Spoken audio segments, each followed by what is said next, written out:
Aniya na mga balita nga nahagpat sa Newsline Philippines Information Center. Ako si Paul Palacio. Tutok na!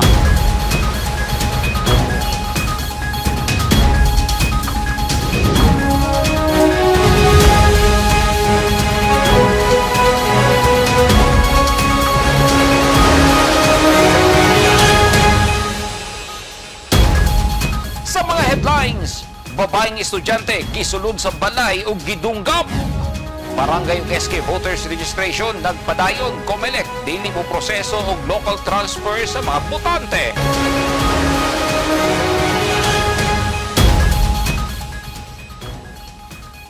Sa detalye sa ato mga balita, usa ka estudyanteng babae ang gisulod sa ilang balay o gidunggam sa wala pa mailhing responsable sa General Santos City kaganihang kaadlawon Agosto 5. Na-rescue sa mga silingan ang biktima o gidala sa ospital. Ano yung report ni Eugene Hinutan? Nagkadugo na diyang narespondihan sa silingan kining usa ka babae human gisulod o gidunggab sa wala pa mailing responsable. Nahitabo ang krimen sulod mismo sa balay sa biktima sa Barangay Buayan, General Santos City, Martes sa kaadlawon Agosto 5, 2025. Subay sa report, nadunggaban sa likod ug nawong ang biktima nga giilang si alias Jean, 21 anyos, estudyante. Sumala pa, naginusara ang biktima nga natulog sa balay sa iyang apuhan nga naarasab sa ilang compound. Subay sa report, alas 12 sa tungang gabi, nagkaistoryahanay pa ang inahan ug ang biktima. Nakamata ang inahan sa biktima pasado alas 2 sa kaadlawon tungod sa kasaba sa ilang iro. Diyang iyang gisusi ang gawas sa balay, nakurat siya diyang iyang nakita ang iyang anak nga nagkadugo nga gikarga sa silingan. Sumala sa mirespondi nga silingan, nakamatasab sila diyang ilang nadungog nga daw nangayo og tabang ang biktima. Diyang ilang gisusi, ilang nakita ang responsable nga gibugno og dunggab ang biktima ug paspas nga misibat dihang mirescue ang silingan. Giobserbahan na ang kahimtang sa biktima nga naa karon sa ospital. Gisubay na sa kapulisan ang insidente aron maila ang responsable ug kung unsa ang tinuod nga motibo sa krimen. Eugene Hinutan, Newsline Philippines. Stay safe. Nadismaya ang Department of Public Works and Highways kung DPWH-11 sa gipaskil nga karatula sa nagpadayon ng konstruksyon sa MAA flyover nga naghatag og mali nga impormasyon sa publiko nga nagdaot sa ahensya ug sa kasamtangang administrasyon. Ang proyekto nagsugod sa tuig 2020 ug fully funded siya sa tuig 2022. Matod sa DPWH-11, nagkaproblema sila sa pag-acquire sa mga propiedad sa highway nga maagian sa proyekto. Ani ang report. Niadtong Sabado, Agosto 2, 2025, namatikdan sa mga tao ang mga impormasyon nga nakasulat sa tarpaulin nga gipaskil sa nagpadayon nga konstruksyon sa MAA flyover sa Diversion Road, MAA, Davao City. Nakabutang sa impormasyon nga wala tay pondo ang proyekto, giipit-ipit sa kasamtangang administrasyon mao nga wala na kini matiwas. Sumala sa DPWH-11, dakong baka ang nakasulat sa impormasyon ug ginamislead lang niini ang katawhan sa Davao. Sumala ni Dean Ortiz, ang spokesperson sa DPWH-11, tuig 2020 pa ang proyekto ug tuig 2022 fully funded na siya. We would like to deny these allegations na katong nakasulat dito sa tarpaulin nga gibutang sa ato ang ongoing na Magtuon flyover project nitong Sabado. Actually sa karon ang pinaka-major concern gid nato is road right of way. Kaya nato ang proyekto mismo tong civil works nato is already at 82.5%. So ang ato ang major hindrance sa pag-implement nato sa katong widening component nato, which is somehow the major cause of traffic going to and from the diversion road. Doon na patay pipila ka mga properties na kinahanglan i-settle right of way claims. So sa karon we have 4 major properties na gitag nato for urgent acquisition. Kini manggong kaning concern nato sa right of way would greatly affect the implementation of the widening part sa atong proyekto. Kaya sa karon manggod ang concentration sa atong trabaho is diri na sa taas na bahin sa tulay, which is katong construction sa atong center island ug kaning ato ang bridge railings, and then ang pagbugna nato sa approaches. Sumala ni Ortiz, sukwahi ang gisulat sa impormasyon sa tarpaulin sa tinuod nga sitwasyon sa proyekto. Ang nakalangay lang niini, mao ang negosasyon ug pag-acquire sa yuta nga maagyan sa flyover. Like we said sa ato ang statement na gi-release atong Sabado, fully funded na ang proyekto niadto pang 2022. So if you're talking about the completion sa civil works na part, then there's no problem with that. Mahuman gid nato one way or the other. Gipasalig sa DPWH 11 nga tapuson gyud nila ang proyekto na makahatag og luag nga dagan sa traffic sa lugar. Hapit na moabot sa 18,000 ka mga bag-ong botante ang narehistro sa Commission on Elections kon COMELEC 11 sulod sa tulo ka adlaw nga pag-abli sa voters registration alang sa barangay ug sangguniang kabataan elections. Napulo lang kaadlaw ang voters registration nga matapos karong Agosto 10, 2025. Sumala sa COMELEC, dili nila asikasuhon ang botante kung ang tuyo lang ini mao ang magpa-transfer sa ilang boto. Ani ang report ni Eugene Hinutan. Gipasabot sa Commission on Elections kun COMELEC sa mga botante nga dili sa sila mo proseso o akomodar og local transfer ato sa napulo ka adlaw nga voter registration alang sa umaabot nga barangay ug SK elections. Sumala sa COMELEC, gihatagan una nila og prioridad ang mga magparehistro nga mga bagong aplikante kon mga first time voter. Asikasuhon sab nila ang pagpa-reactivate sa pangalan, pag-update sa impormasyon ug pag-update sa record sa pagboto. Ang botante nga gikan og abroad nga gusto mobalhin sa lokal, apil sa i-accommodate sa COMELEC. Yun, part ng preparation itong 10-day registration period natin. So kami, preparations kami. Regardless if matuloy or hindi. Kasi di pa namin alam. Gihangyo sa COMELEC ang publiko nga sabton ang pamaagi aron malikayan ang kalibog ato sa 10-day voter registration period. Yung mga first-time voters, yung mga 15 years old and up. Kahapon, I was there sa Magsaysay Park. May nakita ako doon. Sabi ko, bakit maraming mga medyo may edad na? Tapos sabi nila, ma'am, they were not informed na walang transfer. So for the information of everyone, for the 10-day registration period, we will not cater local transfer. Mean to say, if you want to transfer from one city or municipality to another, or from one barangay to another barangay, hindi natin yan i-cater for this period. Ang i-cater lang natin na registration are those coming from overseas voter, mga overseas voters sila, and then they wanted to transfer here sa local, then pwede sila ma-accommodate. But all the other transfers, hindi. Giyawag sa COMELEC ang wala pa makarehistro nga botante nga mobisita sa ilang opisina sa dili pa matapos ang deadline sa registration sa Agosto 10 ning tuiga. Duna sa schedule ang COMELEC alang sa mga satellite registration aron mas tuo sa katawan ng serbisyo. Pwede na makaparehistro ang 15 anyos pataas, lakip na ang mga gusto magparehistro balik human ma-deactivate ang ilang record tungod kay wala makabutar sa duha ka sunod-sunod nga eleksyon. Actually, wala. For Region 11, Apo.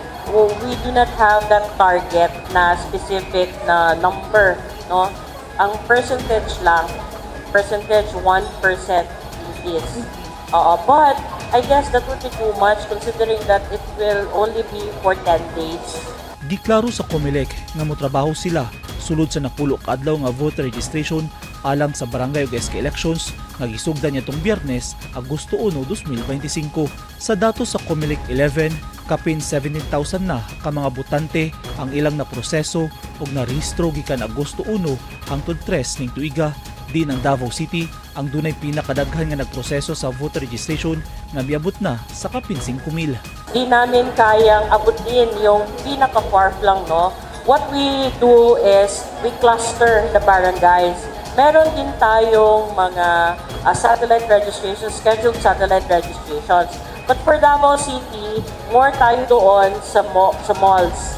Kahinumduman nga gibutyag ni COMELEC Chairman George Erwin Garcia, bisan pirmahan ni President Ferdinand Marcos Jr. ang sugyot nga balaod nun nga mulugway sa termino sa mga opisyal sa barangay ug sangguniang kabataan, gilantaw na nila nga dunay mo kwestiyon niini sa Korte Suprema. Nakatakda ang barangay ug SK elections sa Disyembre 1 ning tuiga. Apan giratipikahan sa Bicameral Conference Committee Sa Kongreso, ang sugyot balaod nun nga lugwayan ang termino sa mga barangay ug SK officials gikan sa 3 hangtod 4 ka tuig ug isibog ang adlaw sa eleksyon sa unang Lunes sa Nobyembre sa 2026. Nakatakdang pirmahan ni Marcos ang gisugyot nga balaod sa umaabot nga Agosto 12. Sa karon, padayon ang COMELEC sa pagproseso sa voters registration sa ilang mga opisina o sa mga satellite registration sites nationwide gikan alas 8 sa buntag hangtod alas 5 sa hapon nga mulungtad hangtod sa Agosto 10. Eugene Hinutan, Newsline Philippines. Stay safe. At tangi! Mga nasunugan sa Buhangin, Davao City, gihatda na og hinabang.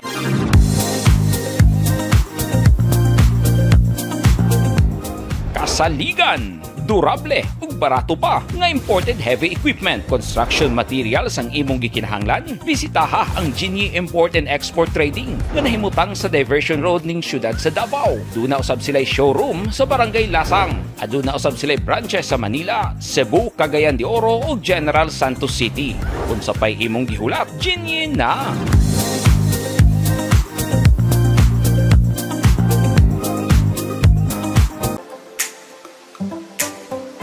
Hinumdumi, una kita mo pahawa sa atong panimalay, siguraduha nga natanggal na nimo gikan sa imong outlet ang blower, mobile phones, electric fan o uban pang gamit nga imong gisaksak. Siguraduha nga imong gipalo ang suga kadhuman nimo og gamit. Kinahanglang magpabiling safety og luwas ang atong panimalay. Kining tipid safety tips hatod kanato sa Davao Light and Power Company, usa ka kumpanya ubos sa Aboitiz Power Corporation.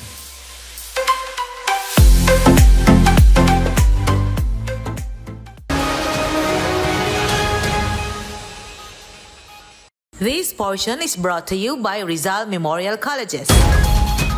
Usa ka senior citizen ang napaso sa pag-ulbo sa kalayo sa ilang gipuy-an nga balay sa Purok Medalya, Milagrosa, Barangay Buhangin, Davao City, Biyernes sa gabi.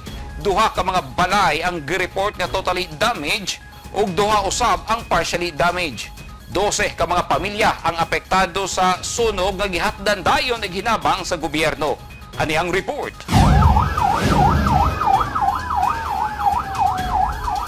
Dali dayon girespondihan sa mga bombero ang sunog sa Purok Medalya, Milagrosa, Barangay Buhangin, Davao City ug wala ray 30 minutos. Gideklara na kining fire out apan adunay napasok atol sa sunog nga usa ka senior citizen. Sumala ni Raquel Yasis. Iyahang lolo ang napaso ug sumala niya nalimtan og palong sa iyang lola nga nangadji ang gidagkutan nga kandila nga posibleng mao'y sinugdanan sa kalayo. Oo, nangadji isa tapos kalimot siya sa kwarto na bilin din niyang kandila wala niya napalong ba. Nanihapon sila, natingala lang doon sila, aso na daw kayo. Idaran, babintaan news, kapin silang duha, naglisod, naglakaw. Oh, nalapos ako ang lulo, 3rd degree burn. Sunog iyang duha kabukton, kung iyang likod, pati siya ang ulo. Nag-aspem si sir. Subay sa report sa CSWDO, duha ka balay ang totally damaged ug duha ang partially damaged. Gihatdan dayon og hinabang sa lokal nga gobyerno ang mga nasunugan. Bisan ang opisina ni Congressman Omar Duterte nakahatod sab og assistance. Yes, kagabi ipaadto miya diri kakaron dayon budget kay para makahatag og gamay na hinabang na food packs para at least lang na sa pipila ka adlaw na makasurvive sila sa ilang pang adlaw-adlaw na konsumo. So immediate needs jud food assistance jud sa ilang kasagaran niya. Clothing, wala man gud na ubang family walay nadala jud maskin isa gamit nila. Temporaryong nagpuyo sa covered court ang mga nasunugan. 12 ka pamilya ang apektado ug ang uban kanila tapot lawas ra ang nadala sa pag-ulbo sa kalayo. Walay gi-report nga naangin nga kinabuhi human sa sunog. Nakalot sa mga sundalo nga miyembro sa 72nd Infantry Battalion ang mga armas, bala ug IED nga gilubong sa Communist Terrorist Group nga NPA sa Sitio Ranso sa Barangay Kulaman Valley, Arakan, Cotabato Province, dili pa lamang dugay. Natuuran sa mga sundalo ang gilubngan sa mga gamit panggiyera sa NPA pinagi sa sumbong sa mag-asawang miyembro sa tribo nga kanhi rebelde nga misurrender sa puwersa sa 72nd IB. Ang mag-asawa apil sa gitawag og Agusan 8 nga nadakpan sa Bunawan, Agusan del Sur niadtong bulan sa Hunyo ning tuiga. Ang mga nakalot gilangkuban sa usa ka M4 carbine, M16A1 rifle, 21 ka long ug 3 ka short magazine sa M16 rifle og 500 rounds sa 5.56 mm nga bala. Usa ka improvised explosive device nga adunay switch. Mga miyembro sa nabungkag nga Guerrilla Front 57 nga naglihok kaniadto sa Cotabato Province ug Bukidnon ang naglubong niini. Nasakpan sa mga pulis ang usa ka babaeng tigpalasto kon illegal numbers game nga naga-sideline og illegal nga droga kay atol sa pagdakop kaniya nakuhaan pa kini og gituuhang shabu. Samtang gituuhang shabu og revolver ang nakumpiska sa mga pulis sa managlahing implementasyon sa search warrant sa Davao City. Ani ang report ni Eugene Hinutan. Dakpan sa mga pulis ang usa ka 22 anyos nga babae sa barangay 23-C Davao City human masakpan sa akto nga nagpatay og lasto pasado launa Lunes sa hapon Agosto 4, 2025. Gila ang suspect nga si alias Cristal, residente sa barangay 21-C Davao City. Subay sa report sa Davao City Police, naaktuhan si Cristal nga nagpapatad og lasto sa lugar. Nakuhaan siya og mga improvised nga resibo sa lasto ug kwarta. Pagutingkay sa mga pulis sa bag sa suspect, duha ka sachet sa gituhang shabu ang na-recover.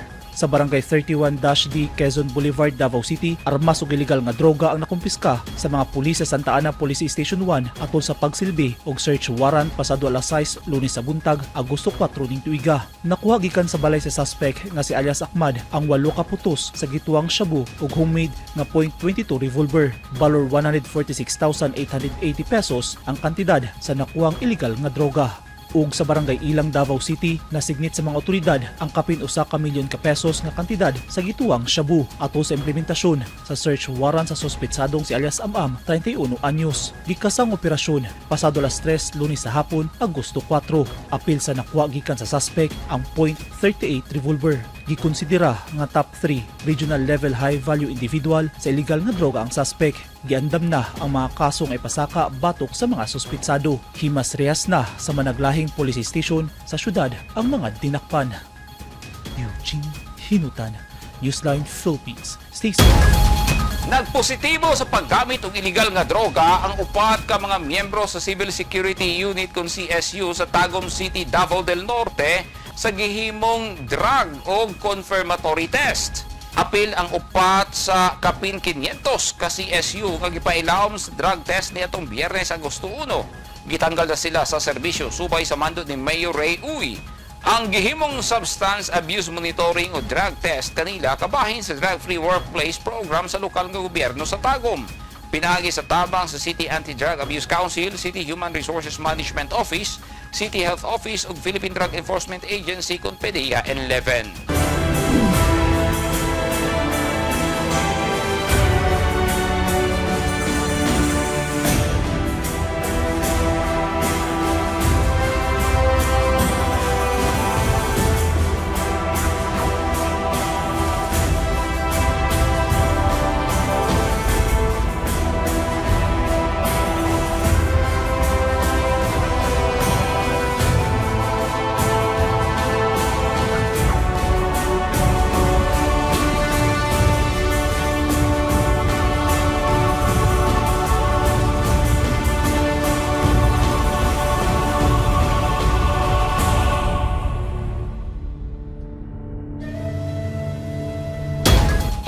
Naghingpit sa mga balita nga nahagpat sa Newsline Philippines Information Center. Alas dugang mga balita, bisitaha ang website na www.newslinephilippines.